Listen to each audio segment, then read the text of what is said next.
السلام علیکم سے فیصل شاہین۔ رمیز راجہ خود کب برا منائیں گے، سمی چودھری کا کالم۔ جب بین سٹوک کی ٹیم راول پنڈی میں پاکستان کو دھول چٹا چکی تھی تو ایک طرف بابر اعظم اپنی فرمائش کے مطابق پچ نہ ملنے کا گلہ کر رہے تھے اور دوسری جانب رمیز راجہ یہ انکشاف کر رہے تھے کہ معیاری پچز کی تیاری میں پاکستان وقت سے دہائیوں پیچھے رہ گیا ہے۔ ملتان ٹیسٹ سے عین قبل chairman Pakistan cricket board Rameez Raja گویا کہ ملتان میں شائقین کو جدید کرکٹ دیکھنے کو ملے گی، لیکن در حقیقت ایسا نہ ہوا۔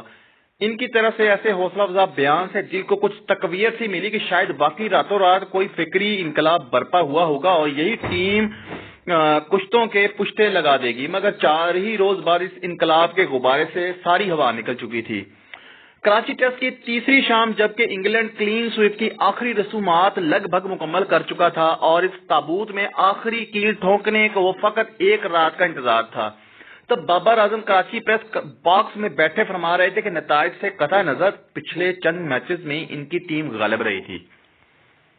اس پر عقل ثانی دریائے حیرت میں غوطہ زن ہو جانے پر مجبور ہو ٹھہری کہ وہ پچھلے چند میچز جہاں پاکستان ٹیم غالب رہی ہے وہ کون سے سیارے پر نشر کیے گئے تھے جو زمان و مکان کی حدود و قیود سے ہی ماروا تھا اور شائقین ایسی تفریح امیز نظارے کی دید سے محروم ہی رہ گئے۔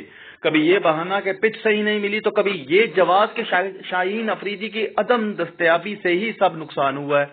کرکٹ میں جب کپتان ایسے حلیہ بہانوں کی اوٹ میں چھپنے کی کوشش کرنے لگے تو عام زبان میں اس کا یہی مفہوم ہوتا ہے کہ وہ اپنی نااہلی کی ادراک کی صلاحیت سے بھی عاری ہو چکے ہیں۔ ضروری نہیں کہ ہر عظیم بولر اچھا کپتان بھی ہو، نہ ہی ہر عظیم بلے باز اچھی قائدانہ صلاحیتوں کا ضامن ہو سکتا ہے۔ سچن ٹنڈولکر کی کرکٹ کی تاریخ کے کامیاب ترین بلے باز ہیں، مگر بطور کپتان ان کا ریکارڈ نہایت شرمناک ہے۔ بائنا جو روٹ عہد حاضر کے مسلمان بلے باز ہیں، مگر باحثیت قائد وہ اپنی ٹیم میں کوئی جوت جگانے میں ناکام رہے ہیں۔ وراٹ کوہلی کسیا بھی کچھ اگرچہ جو روٹ جیسا ہی ہے، مگر ٹیسٹ کپتانی کے اوائل میں ان کا بھی یہی المیہ رہا ہے۔ اگرچہ بعض انہیں ٹیسٹ کرکٹ میں کچھ تاریخی کامیابی بھی ملی ہیں، مگر باحثیت مجموعی وہ کسی بھی فارمیٹ میں ایک بہترین کپتان کی شناخت حاصل نہیں کر پائے۔ بابر اعظم اس دور کے عظیم ترین بلے بازوں میں سے ہیں جن کے بارے میں ناصر حسین نے کہا تھا کہ وہ اس بلے باز کی بیٹنگ دیکھنے کے لیے مہنگی سے مہنگی ٹکٹ بھی خریدنے کو تیار ہوں گے، اور فاسٹ بولر ٹیلنٹ کی شہرت رکھنے والی پاکستانی کرکٹ ٹیم بابر اعظم جیسے عہد ساز بلے باز کا ابھر آنا کسی نعمت سے کم نہیں ہے، مگر جیسے ٹنڈولکر اور جوئے روٹ اپنی تمام تر بیٹنگ صلاحیتوں کے باوجود قیادت کے محاذ پر کوئی کار ہائے نمایاں انجام نہ دے پائے، ویسے ہی بابر اعظم بطور کپتان اپنی شناخت تخلیق کرنے میں یکسر ناکام بھی رہے ہیں۔ اچھا کپتان وہ ہوتا ہے جو آگے چل کے ٹیم کو راہ دکھائے، نہ کہ خود ٹیم کے پیچھے چلتے چلتے راہ سجھانے کی کوشش میں مگن رہے۔ بہترین کپتان ہمیشہ دستیاب وسائل پر توجہ مرکوز رکھتے ہوئے ان کی بہترین استعمال کی تدبیریں کرتے ہیں، مگر بابر اعظم جیسا کپتان اکثر کسی اچھے بلے باز یا کسی پرجوش بولر کی جانب سے ایسے فاتحانہ کاوش کے منتظر رہتے ہیں جو کہ میچ کا نقشہ بدل ڈالے گا۔ انگلینڈ کے ہاتھوں پاکستان وائٹ واش یہ تو ہونا تھا قدرت کا نظام۔ رمیز راجہ پاکستان کرکٹ بورڈ میں نامزدگی کے بعد سابق ٹیسٹ کھلاڑی چیئرمین بننے کے لیے فیورٹ قرار پائے تھے۔ پی سی بی کو قرون اولا سے کون نکالے گا؟ رواں سیریز میں دونوں کپتانوں کے طرز عمل پر ایک طائرانہ سی نظر بھی ڈالی جائے تو واضح ہو جاتا ہے کہ ایسی کپتانی سے بابر اعظم انگلینڈ تو کیا کسی ایسوسی ایٹ لیول کی ٹیم کے سامنے بھی مشکلات میں گھرے نظر آتے ہیں۔ ٹیسٹ کرکٹ میں بولنگ اور بیٹنگ ہر دو سے کہیں زیادہ اہمیت کپتان کی ہوتی ہے۔ 10 وکٹیں اڑانے کا خاکہ پہلے کپتان کے دماغ میں بنتا ہے، اس کے بعد بولنگ اور فیلڈنگ اس خاکے میں رنگ بھرتے ہیں، مگر بابر اعظم سلیکشن سے لے کے بولنگ کمبینیشن تک ہر جگہ مات کھا گئے۔ کیسے اچنبے کی بات ہے کہ حالیہ سیریز سے پہلے انگلش ٹیم اپنی تمام تاریخ میں پاکستان سرزمین پر فقط 2 ٹیسٹ میچز ہی جیت پائی تھی، اور اب تاریخ کا یہ جبر ہے کہ وہی انگلش ٹیم 3 ہفتے سے بھی کم مدت میں 3 میچز جیت گئی۔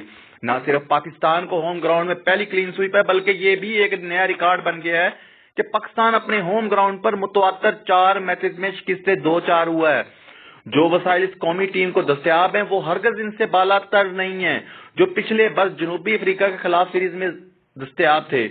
جنوبی افریقہ کے خلاف سیریز میں پاکستان نے کلین سویپ کیا تھا، مگر ایک ہی سال میں رمیز راجہ نے کایا کلپ کی اور پاکستان پہلی بار خود اپنے ہوم گراؤنڈ پر کلین سویپ ہو گیا۔ جب رمیز راجہ نے پی سی بی کے سربراہی سنبھالی تھی تو آتے ہی انہوں نے پاکستان کرکٹ کی اپروچ میں انقلاب لانے کا دعویٰ کیا تھا۔ مصباح الحق اور وقار یونس سے 2 سالہ تگ و دو کے بعد جس مسابقتی 11 کی شکل نکال چکے تھے، اس سے رمیز راجہ کو اتفاق بالکل نہیں تھا، بلکہ انہیں اس سے کوچنگ سٹائل اور سوچ سے شدید اختلافات تھے۔ رمیز راجہ اپنے تئیں دقیانوسی سوچ کو دیس نکالا دینے میں ایک پل بھی نہیں لگایا، بلکہ اثر رسوخ کا عالم یہ تھا کہ باضابطہ عہدہ سنبھالنے سے پہلے ہی وہ کرسی نشین ہو کے اپنے اہم ترین فیصلے کر رہے تھے۔ اور ایسے ہی ایک فیصلہ کن میٹنگ میں انہوں نے وقار یونس سے کہا تھا، کچھ سخت فیصلے ان کی مجبوری ہیں جن پر وقار یونس برا مت منائیں۔ وقار یونس نے بالکل برا نہیں منایا اور میٹنگ سے رخصت ہونے سے پہلے اپنا استعفیٰ رمیز راجہ کو پیش کیا۔ اور سوال اب یہ ہے کہ ایسی تاریخی اہانت کے بعد رمیز راجہ خود بھی کچھ برا منا پائیں گے یا نہیں منائیں گے؟ اس کے بارے میں کیا وہ فیصلہ کرتے ہیں، فی الوقت کبھی کچھ نہیں کہا جا سکتا۔ اسی کے ساتھ اپنے میزبان کو اجازت دیجیے گا، لیکن اجازت دینے سے پہلے آپ سے درخواست ہے کہ لائک، سبسکرائب اور شیئر وہ کرتے جائیے گا۔ اگر آپ کو ویڈیو بہتر لگی اپنی قیمتی رائے ضرور دیجیے گا۔ اسی کے ساتھ اپنے میزبان کو اجازت دیجیے گا۔ اللہ نگہبان۔